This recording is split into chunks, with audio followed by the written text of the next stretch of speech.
నీ దేవుడు ఎంత గొప్పవాడు నువ్వు ఎరిగితే, యేసయ్య నీ కొరకు ఎంత గొప్ప త్యాగాన్ని సులువులో చేశాడన్నది నువ్వు మనసులో పెడితే, నువ్వు వెళ్ళే పరలోకం ఎంత అద్భుతంగా, ఎంత ఆశ్చర్యకరంగా ఉంటుందని నువ్వు నిజంగా విశ్వసిస్తే, ఈ పాడు లోకంలో ఉండడానికి మనం ఆశపడం. ఈ లోకంలో if at all we want to live in this world, we will live for Christ. ఈ లోకంలో ఉండాలంటే క్రీస్తు కొరకు జీవిస్తాం, క్రీస్తు సువార్తను ప్రకటించడమే నా ధ్యేయం.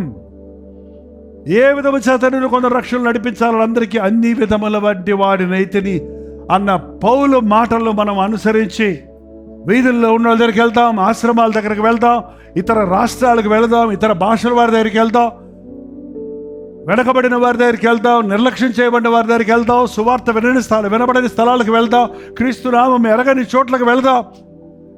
ఈ వధించబడిన గొర్రె పిల్లగా ఉన్న క్రీస్తు మీ కొరకు తన రక్తాన్ని చిందించాడు. మిమ్మల్ని నిత్య నరకం నుండి తప్పించి పరలోక రాజ్య వారసుడిగా చేయగలిగిన వాడు. మీ మరణ భయము నుండి, మీ శాపముల నుండి, మీ వ్యాధుల నుండి, మీ సంకటముల నుండి సరిచేయగలిగిన వాడు.